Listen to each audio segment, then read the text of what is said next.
What's up, family? How y'all doing? Maya's coming on soon. She's taking her time. Just slow down. Yeah. How y'all doing? Welcome to Max on Maya's Monday.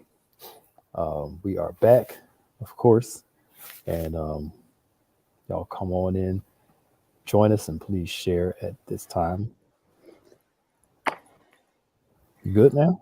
Hi. Yep. Now I'm directly in your background. Or it's any sudden move I have, people going to have Right. whatever. How you doing, Pastor Nick? I am okay. It is Monday. Yeah, It is Monday. It feels like a Monday today. it does, and it's rainy. Yeah, It's just I was one of like, those days. I know. Some days I'm like, Maya, can you come in on Tuesday? Sometimes I just gotta be faithful, I it's will okay. always follow your lead. So, I know, I'm sure. Oh, I'm sure you don't mind. I'm totally sure you don't mind. Um,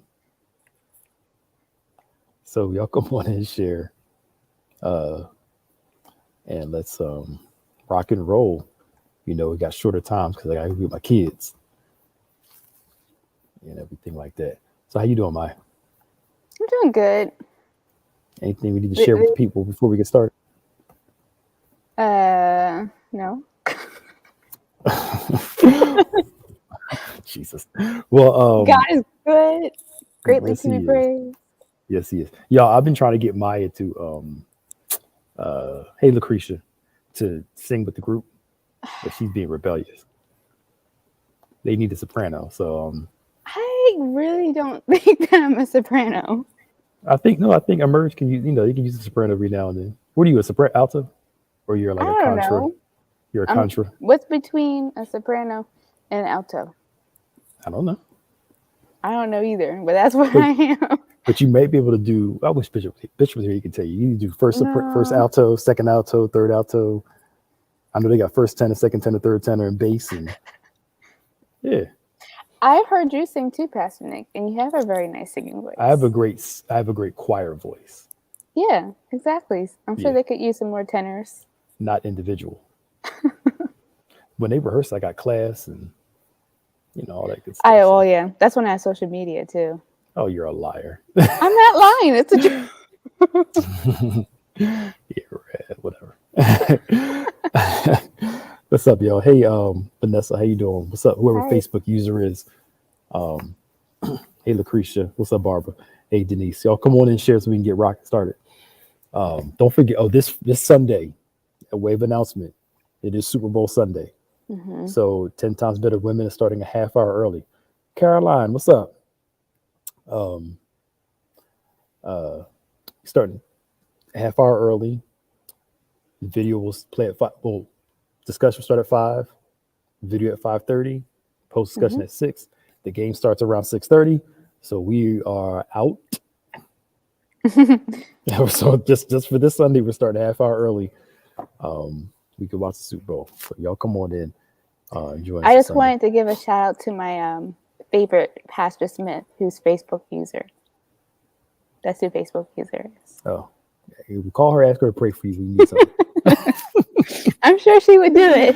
Hey, see if her prayer works. See if it works. Uh, um, Also, Bishop mentioned yesterday the COVID-19 vaccination yes, and testing testing. Mhm. on the 26th, right? Yep, that's a Saturday from 10 to Hmm. 2. And yeah, so you can get your first shot, your second shot, your booster shot, Hmm. or just come and get tested. And we'll have more information for you for that. Um, Something I just forgot. Is rain outside again? It was I raining don't know. when I came in here. What was it? What was it? Dang, I forgot now. Oh well, it'll come back to me. 40 will do that to you. And you're almost there. I know. I know. Oh, we got fresh this Friday, right? Yep. Hmm. Okay. All right. Cool. Um, Join us for Fresh Friday this Friday. You want a Bible study? You watch it this week. It's going to be a tight one. It's going to be a tight one. Ooh, if it goes the way I think it might, it's going to be a tight one. But God's going to be good to us as He always is. If you need your statements, your giving statements, you can go to our website and scroll down to the bottom, and there's a option there for you to get your statements. You can still click on it, send an email, and they'll shoot it over to you. Yeah. Something I didn't say, I forgot. I don't know. Oh, anyway. So last week we were talking about imposter syndrome and the false self. Something that Will Smith said, I think it was last year or 2 years ago. I don't know. It feels like we've been in the code for like 5 years. Yeah, it does. Oh my God. It feels like forever. I keep saying we've been 3 years in. It's only been 2. And it's only been 2. Like, Jesus. I know people are acting like everything's going back to normal. They're like, whatever. But you still got 4,000 people dying a day. Crazy. And you about 30, that's over 100,000 people a month. I know we have to eventually live with it, but not yet. That's a high number, y'all. That's Yeah. a really high number. We're not there yet. 100,000 people a month is high. People die from the regular flu, but before the pandemic, it was about $60,000 to $80,000 people per year. Mm-hmm. You got that many people dying in a month, you know. And I was watching something yesterday, some service, and people in there, no masks on, packed. I mean, thousands of people in there. I'm like, whew. Yeah. But hopefully, the numbers are going down with Omicron. If we don't get another wave, another variant, hopefully we can open soon. I'm ready for in-person worship. Me too. I've been ready for it. I miss it. The way we're used to regular in-person worship, Mm-hmm. But anywho, Will Smith basically said, you can't out succeed your insecurities, your wounds, and your pain. And he was talking about how, I guess his early experience when he first became successful, and all this stuff and making all this movies, millions of dollars, and he's very open about the mistakes he's made. And when he said that, it's so true. You cannot out succeed your pain and your wounds. They follow you. Now you're just a wealthy person with a lot of pain. Yeah.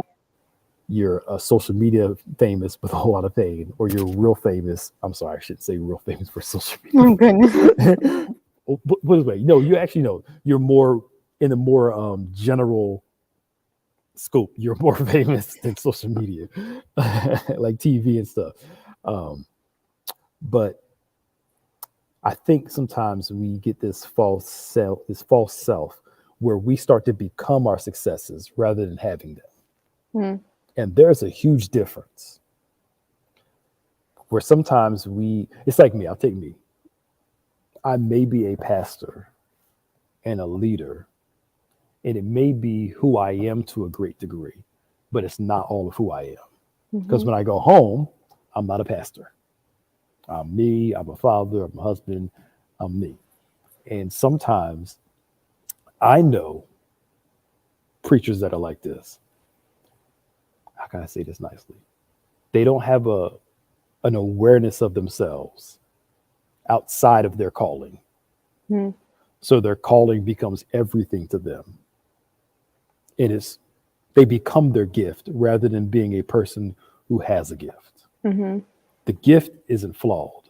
The vessel is. The gift doesn't get tired. The vessel does get tired. Mm-hmm. And the mistake that people make, whether it's, owning the business, being called to preach, especially social media, because you can become what you act like online. That creates a false self, and we end up becoming somebody that we're really not. Yeah. And we're perpetrating the fraud. There it is. We're perpetrating the fraud to try to compensate for who we really aren't, only to be disappointed when the real you's still there and it comes out and smacks you in your face. You haven't changed. Mm-hmm. You're still this broken, hurt person with all of this. Mm-hmm. And I said all that to say that God doesn't want us to try to out succeed our wounds. He wants us to learn to heal from those wounds so we can get through them. And I'm not saying we're all going to have issues till we go to heaven. But the whole premise is that God wants us to not live a false self, but live a true self. If you're crazy, Lord, I'm crazy, I need you. Gotta own it. Right. If I'm jealous, Lord, I'm jealous, I need help. If I'm unforgiving, I need help. If I'm moody, I need help. If this hurts like hell, I'm sorry, y'all. If it hurts like hell, it hurts like hell. I'm in pain. It just is. Be honest with yourself. Yeah. Deliverance doesn't come by living false. It comes by admitting who you are. Like Jacob, I'm Jacob. Like Isaiah, I'm a man of unclean lips. Change comes when you start being real with yourself, because trying to live a fake life, as Vanessa just said, can be very exhausting. Now, I'm gonna say this last point. I promise I'm done. It does not mean that you go around and show everybody the worst of you. You got to wear a mask sometimes. Just know that you're not your mask, but you got to wear it when you go to work, because you can't go there crying and taking out the worst. Everybody can't see what's wrong with you. You got to wear a mask sometimes. The thing is, learn the difference between I got to wear it in this moment, but I need to take it off when I'm out of this context. All right. I said a lot. Sorry. Yeah. And I think it's important, and it's so true. I think sometimes we struggle with setting boundaries of, okay, yes, I might have to present this way, but I owe it to myself to just relax when I get home, right? And then the same thing vice versa. But yeah, I mean, on a social media standpoint, people expect you to be as you are on there 100% of the time. And it's very easy to get trapped into that thinking, okay, I have to do that all the time. I have to wear pink all the time, or, whatever. But yeah, it's hard, especially when you start getting recognition from it. And then it just fuels things. So then I guess my question is, how do you separate the two? And what is really the issue if you're seeking that attention and that's validating you in a way? Well, I'll say it like this. The only way I can describe it is this. To me, it's like trying to fill a well with no bottom. It's like the more you pour into it, you got to keep pouring into it with the hopes that one day it's going to fill me up. So the validation feels good in the moment. Problem is, you get addicted to the validation. Then you need more. Then you need more. Then you need more. And then you end up becoming the image you want to present. If I can say it like that. But it's really not who you are. And social media is so easy to get caught up into that vortex of, affirmation. We shouldn't go to social media looking for affirmation. There it is. You don't go looking for it to fill your hole. Like trying to be nice, but people post a picture. Oh, serve, and you know how y'all women talk to each other. Oh, you serve. What does that even mean? You, I don't know. You giving it to us. Yeah. And everybody Slay. and slay. You comment. Oh, yes, I am. Thank you. Yes, I'm trying. And it's like, and I'm not saying that people, that we all need a form of affirmation some way. But is it valid affirmation when it's people you don't know, or people that would just say anything to make you feel better? You know what I'm saying? It's weird how we go to these things for affirmation and wonder why we get addicted to it. We feel some type of way from it. I think it's trying to fill a hole in us and trying to fill it in all the wrong places. Yeah. And I think that's the dilemma. But you can run from everybody else, but you can't run from God. You can't run from yourself. Your real you's gonna come out. It's gonna come, and in the middle of all of that stuff, you're still gonna walk away sad, mad, and frustrated because it's not giving you what you need. Yeah. And here's the problem: trying to fill that hole for pain. Hey, Ada, attention. Hey, Jameer, and whoever else, Kife and Sid and whoever else on this, because we were talking. Everybody, we were talking. Sorry. The problem with trying to fill that hole is this: it's like a bad rash. Guess what happens if you scratch it? You're going to want to scratch it some more. Hey, Alexander, right? If you're trying to fill that hole with praise and adoration, guess what you're going to need more praise and adoration. It instead of it making you better, it makes you worse. Mm-hmm. It literally makes you worse. It makes you want it more, crave it more, desire it more. That's why when people are attention hungry, you don't feed that side of them Mm-hmm. because it makes them worse if you feed it. Yeah. And if you know you're attention hungry, you can't put yourself in a position to constantly get the attention because what it makes you worse and then makes you more miserable, more frustrated, less than. So the very thing that you think is going to fix it is actually making it worse. Yeah. I hope I said that right. Yeah. Mm-hmm. Yeah, like Carolyn said, it spreads into other areas of life. Finances, relationships. Yeah. Because then you start getting aloof and irresponsible in these areas. Mm-hmm. So instead of saving your money, you start spending your money to increase your look because you think looks are going to increase your attention. I'm not saying don't wear nice stuff. I'm not saying that, or don't get your hair done. I buy nice things too, but I'm just saying it's the motive of it. And we get worse and worse and worse and worse trying to fill it with all the wrong stuff. Mm-hmm. Like somebody dating to feel so they won't feel lonely anymore. So they go from person. But they realize the loneliness can't be fixed by the person because it's deep rooted rather than I want some companionship because I'm by myself. It's I'm lonely because of X, Y, and Z. Mm-hmm. All right. Sorry for you. It's like, hey, Anthony, what's up, man? But that long answer. It's true. We have a lot of soul searching to do, as in terms of why do we need to seek that attention instead of looking for it in ourselves? Yeah. Or in God, rather. Yeah. Hey, Jelaine, how you doing? Hey, Sharon, and hey, Shirley. And I think that's the thing. Like when people we do Engage Live Time, when they'll ask why I do certain things, you often hear me go back to what's the root of it. What's the root of it? What's that thing, that helped create? Because it didn't come out of nowhere. God tells Adam, ask Eve, who told you? Like it comes from somewhere. And nobody told them they were naked. There was an awareness after sin that said something's not right here. Mm-hmm. Where did this thought process come from? And we're seeking it in all the wrong places.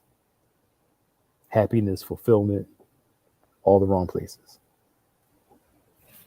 We wonder why we can't feel good because it's all the wrong places, Yeah. And but that's where that false self really kicks in. If you're gonna be real about yourself, at least be real. Go ahead. It's like you do a recap of what you mean by false self. The false self is, in short, again, I'm no expert on this, is where we create an image of ourselves that's false. Mm-hmm. And we live in that false self, even though we know it's not us. It's kind of the short answer. It's almost like, those Christians that are real super deep. Everything is praise the Lord, hallelujah. I heard from God every 2 minutes. The Lord told me, the Lord spoke to me. And they are like super deep. Can't even have a regular conversation with them because everything is God, the scriptures. Usually they're running for themselves. Mm-hmm. There's something in them that they have a lot of guilt and shame about. So they have to project this image of I'm super saved. I'm totally fine. I'm in this place with God that y'all not in. They kind of give you that vibes. Yeah. But then when you really get to know them, you're like, you ain't that saved? Like, where'd this come from? It's because it's a show. And they're hoping that this image they project, they'll become it if they keep acting like it, when they're really just fronting. Mm. You don't put old wines on new wineskins or old wineskins. Something's got to change internally. Mm-hmm. Change is inside out. That's real change. Yeah. Because again, it comes out. And most deep people I know are liars. And they're manipulative. And they're conniving. And they use God to justify their manipulation and their conniving ways. That doesn't even make sense. Wow. I think go ahead. What Creator said was true too. Like we were putting that front up instead of addressing with the, like, if you're really depressed, it's hard sometimes to take ownership of that and then just seek help. Yeah, but it's, be honest, yo. It's okay. Right, it's okay. Something we're going to talk about Wednesday. Oh God, I hope this works out right.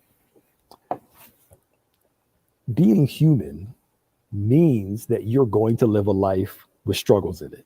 I know that sounds so plain and simple, but as Christians, we're like, I'm not supposed to struggle. If I struggle with this, something's wrong with me. If I battle with this, something's wrong with me. Yes, something may be wrong to a certain degree, but guess what? We're born in sin, shaped in iniquity. We're born, we come out with the proclivity to sin. Yeah. And God gives an option. Choose me, choose sin. And it creates a struggle. A part of this walk is choices create struggles. Options create warfare in us. We get caught up in, oh my God, I'm battling with stress, or I'm battling with anxiety, or I'm battling with depression, or I'm battling with this sin. The issue is not necessarily the battle as much as about what I do with that battle. And it takes nothing away from you to acknowledge, yo, this hurts, or I battle with this. So let me get help. Because the first step for help is acknowledgement and going to get it. Yeah. And there's nothing wrong with getting help, and Sid brings up something, especially in our community, Black community. We never want to admit, anxiety, depression. Just pray. Because that's right. If you feel hopeless, you're sinning. You don't trust God.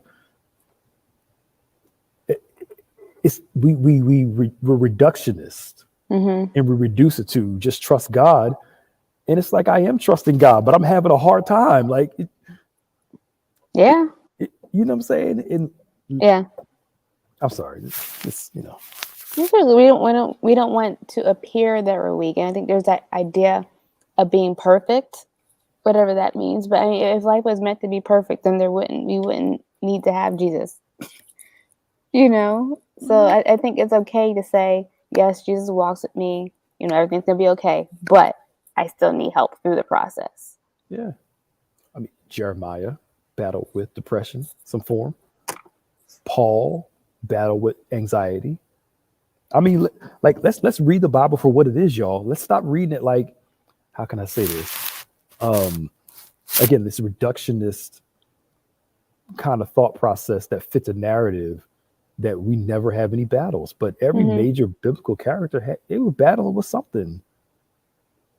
I mean, you see anxiety, you see depression, you see hallucinations, you see stuff like they're there. Not saying that they're okay, but it's just knowing that, getting help is okay.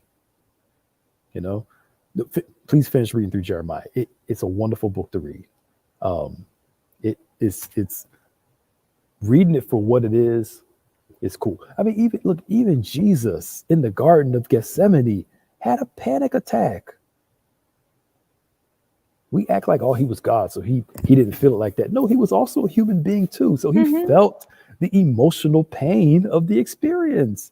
When you actually look up the Greek wording and how they do it, he literally had a full-blown either panic attack or anxiety attack. It was just there. Rightfully so. With everything going on, it made sense. Like, come on, y'all. Yeah. Like, and I mean, he's the Son of God, so it's easier for him to say, well, not my will, but your will be done, and kind of manage it better because he didn't have no sin in him. But, let's read the Bible for what it is, y'all. Don't skirt around the stuff that we don't want to admit to. So, I mean, if you can go to the doctor for your body, you can go to the doctor for your health and your emotions if you need to. Not everybody doesn't need it like that, but some people need help. Yeah. I'm sorry, I'm rambling a lot. Go ahead, Maya. I gotta get off soon. That was good. Because we're talking about possibilities, but we gotta kind of get to. Well, I mean, just thinking about that concept, I am possible. We can't live that out until we address and recognize all the things that are holding us back from being possible. Yeah. Yeah. Yeah. And I mean, it takes growth is challenging. Change is challenging. Maturing is challenging. We got to stop acting like it's easy, but just change. Well, if it was that easy, I would have been did it. You know, like, are you serious? Like, if it was easy for me just to be, you know, whatever, I'd have been. Sometimes you gotta learn to fight back to be happy. Fight back to have joy. Fight to have peace. You know, we rest in God, but sometimes you got to push back against those voices. Yeah. Acknowledge those voices of insecurity, fear, pain, and then work through the power of prayer, the word, to overcome those things. If you're feeling waking up especially sad for some strange reason, you got to learn to work through that. You know, you battle with insecurities and defenses. You got to learn to work through that. And sometimes you get tired of fighting. But you got to learn to push back when it pushes you. Don't, you know, because if you don't, it'll bully you into submission. And again, it's okay to be honest. It's right. But acknowledge it doesn't mean don't change. Acknowledge it, make the change. Like there are days where I'm a little more sensitive than others. I don't know. I know some of y'all strong every day, but there are some days where I got to remind myself, okay, you're a little sensitive today. Your patience isn't the same.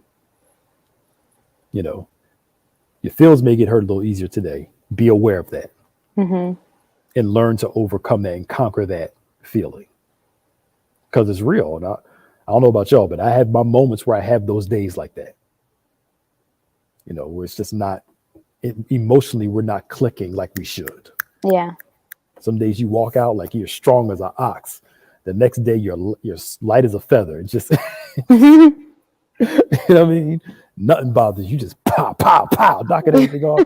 And then the other days, somebody just, and you, oh. Yeah, I've had those days too. Soft as Charmin. But it's awareness, self-awareness. Yeah. You know? Yeah. I hate like when we like someone might ask you how you're doing. I'm like, oh, I'm okay. All's good. Then inside, like you really know, like this is just not my day. And I think it's okay to be honest, even when having that conversation. You know what? This just isn't my day. Yeah. And some it's people okay to say that. Yeah. Some no, some people yes. Like there are plenty of times I'm on camera and people are like, how you feeling? I'm like, oh, I'm getting through. You know, I'm all right. And inside I'm like, oh God. Not lying, but just right now I'm cool in the moment, but it's just like, you know, you can't share it with everybody. But there are some people you can be honest with and they say, you know, right, those people. Like today, pray for me. You know? But that's the thing. You're right, Shirley. Famous people, money, success, and stuff. Again, like we said earlier when we start, you cannot out succeed your pain and your wounds. You cannot do it. Can't do it. So, anywho, I gotta go too. Don't forget to join us tomorrow night for Diamonds Women's Ministry. Diamonds. I almost thought today was Tuesday. Diamonds Women's Ministry tomorrow at 7. We have Bible study, of course, on Wednesday at 7 o'clock. Thursday. Sound Mind. Sound Mind Band on Thursday. And then Friday, got a busy week. And Fresh Friday this Friday. A lot going on. Yeah. Well, it's true. This is the way the week came. Fresh Friday this Friday. And then Saturday, of course, on point. And don't forget Sunday service. And then we're moving 10 times better, a half hour up this Sunday. So we can watch Super Bowl. So everything starts at 5. Yes. From there. Yep. Yes. If you missed communion last night, go back and watch it. Partake in the Lord's Supper. And we're trusting and believing that God's going to move in your life. And we'll see y'all later. Join us again next Monday at 12 o'clock for Maximizing Mondays with Maya. And I am Pastor Nick. See y'all later. Bye. Bye, y'all.